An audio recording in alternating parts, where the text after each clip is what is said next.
And so guess what happened? Ellie's confidence goes through the roof. Like, oh my gosh. See, Totally. but here's a perfect example. Effective communication opened a door that would not have been without effective communication.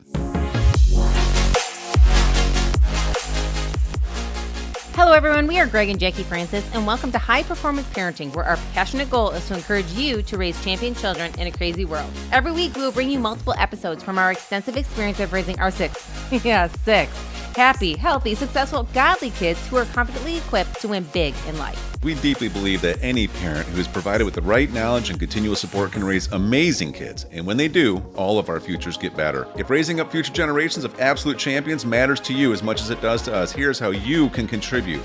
Like and share this podcast with everyone you know. And together, let's embrace this journey of raising champion kids in a crazy world. Hey guys, welcome back. Excited to chat with you guys today. One of the things that we want to chat about, because we get asked about it quite a bit, and maybe you guys are in this season because we remember being in this season, is how do we encourage our children to speak up, look people in the eyes, communicate effectively, feel confident, and not kind of grab our leg, turn away, shy away from communicating with people. And so I like to tell you that none of our kids have ever been shy. They always wanted to talk. I'm just kidding. Yeah, right. No. They just, they were born communicating. Yes, they came out communicating well. Microphone in hand, right? Right? Just ready to just share with the world. Yes. No, I wish, but that wasn't the case. All of our kids at some point tried to shy away from communicating with people. You probably all can relate. I know many times we will be out and about at a park, maybe going to an event, birthday party, whatever it may be, meeting new young kids.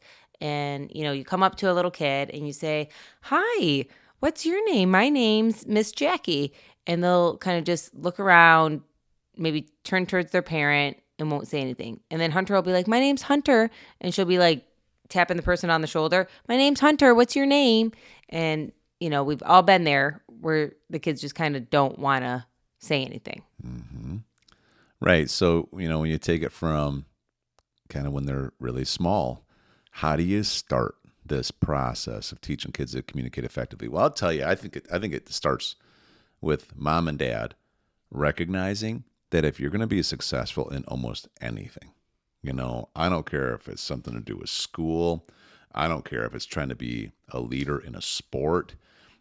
If you're going to try to ever run a business, if you're going to try to get promoted within your field, you're going to have to learn how to communicate, because it is one of the most important skill sets you can learn. Effective communication, which then leads to influential communication, is huge, and it is not something somebody's born with. It is a skill that anybody can learn.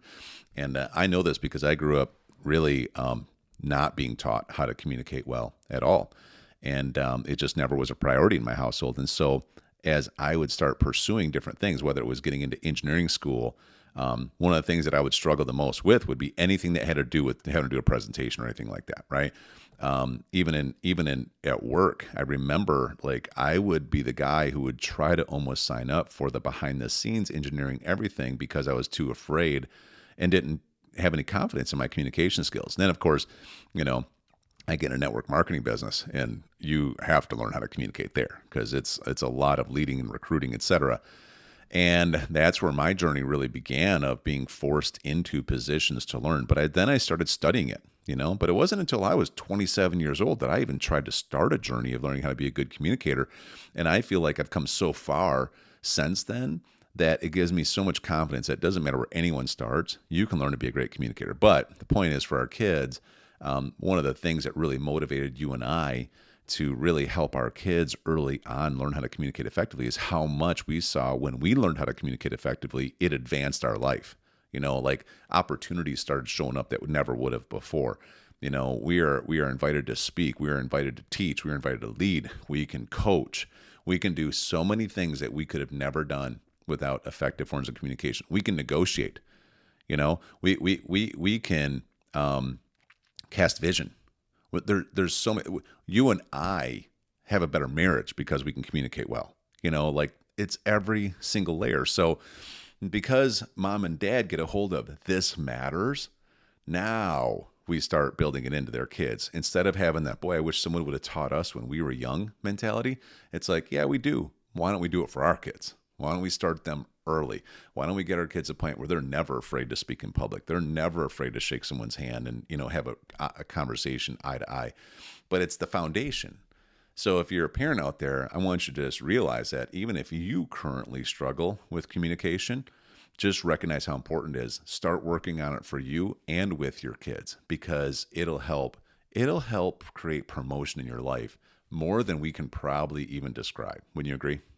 Yes, I totally agree. I think that one of the most important things we can do today is learn how to be effective communicators so that we can go out there and achieve whatever it is we want. Typically, no matter what your skill set is, if you can't communicate well, you're not going to be put in the position to take on maybe the job opportunity or the business opportunity you want, or even the opportunity to maybe lead in smaller arenas, or large arenas, actually, if you can't communicate well. So I think it's something that all of us have to work on. Nobody's born with it.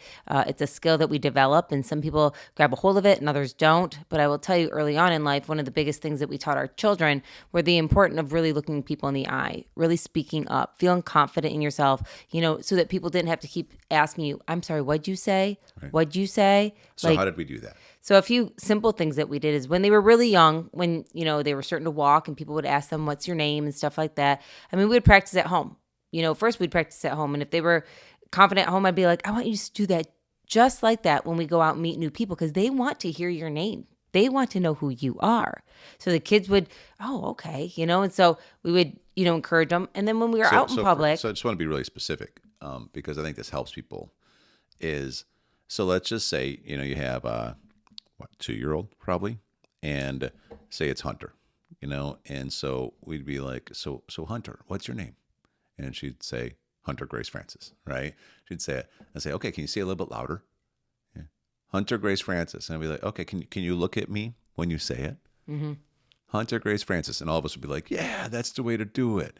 Nice job. That's the way. And then probably another day or two later, hey, Hunter, what's your name? And she'd say, Hunter Grace Francis, and start looking in the eyes. And then we would say, the next time that, say, a family member or a friend came over, and they'd be like, hey, little girl, what's your name? Right? And she would say it. Well, if she didn't look him in the eye, if she didn't say it loud, we would do that kind of gentle correction again and then celebrate when she did it right. And before you know it, this is just how she did it. Right? Mm-hmm. But I mean, like that, I think sometimes you and I, we almost take for granted how much energy we put towards things because we're just so used to doing it. And I think the average parent doesn't understand all that. I think sometimes they can sit there and think, I don't know why my kid just mumbles. Like, I don't really know. The reality is your kid just mumbles because they've never been taught not to mumble. And I mean, when I say taught, I mean not just told one time. I'm talking like, this is the way we do it, so we're always going to do it this way. And if they don't do it that way, you give that gentle correction, and then you celebrate it when they do it right. Right. And so that process is so vital. So go ahead. Yeah. I mean, all that is exactly what we did. That's true. And I think the other part is we never spoke into them that they were shy. So as soon as they shied away, maybe we were in public, I'd come down and look at her in the eye. I wouldn't correct her from up top. I'd come down and be like, Hunter, we were practicing the other day. I want you to say it like you did the other day when we were practicing it.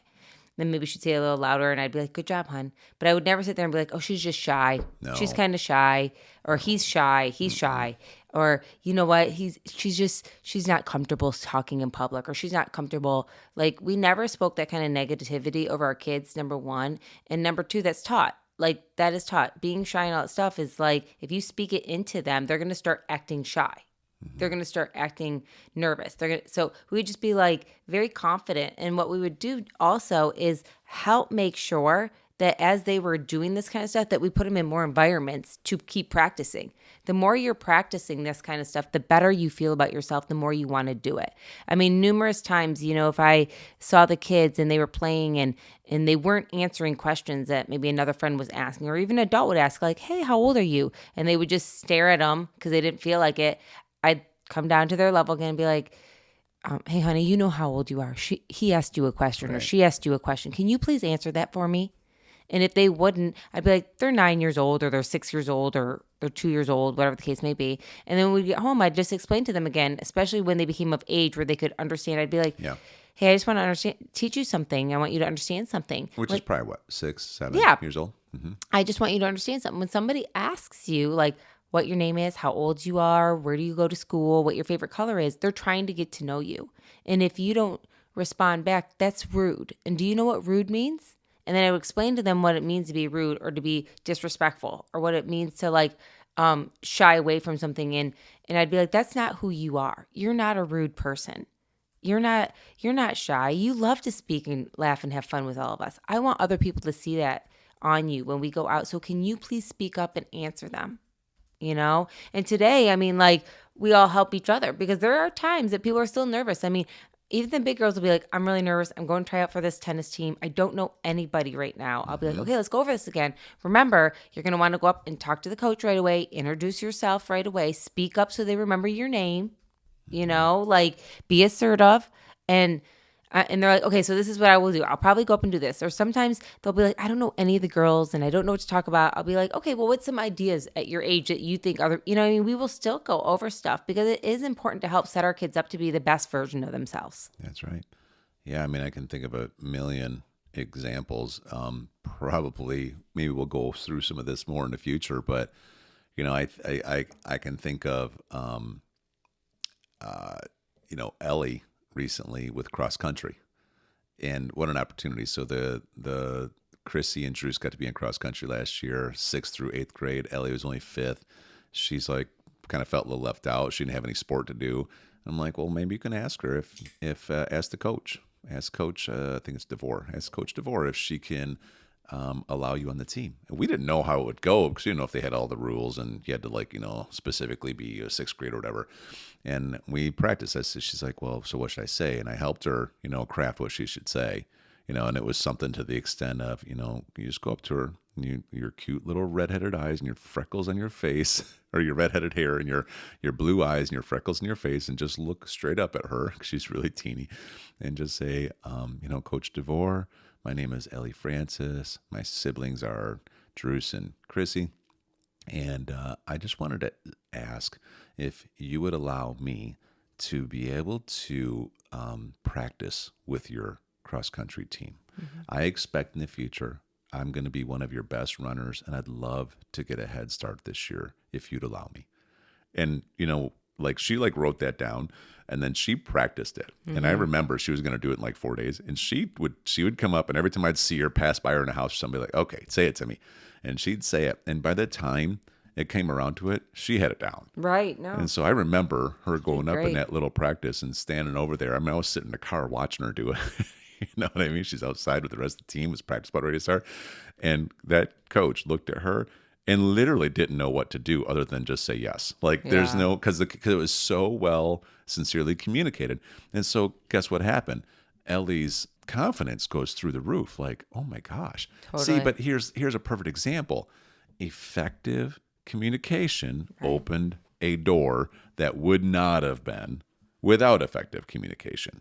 Right. Well, and that's another example of how important it is to make sure that you're working on your communication skills, because not only do you have to be able to communicate it via your words, but we have taught our children also how to write effective communication, because whether they're sending an email to their coach about something, or whether they're, communicating with their tutors, their school tutors, or whether they're communicating with someone that wants to buy a product from them, from their business, learning how to effective communicate is like one of the number one things you can do to allow your children to advance in ways that maybe you didn't even know were possible for them. Right. And I look through the years now, and, one of the best compliments people say all the time is how great our kids communicate, how wonderful they are at looking people in the eye, how confident they are when they walk in a room.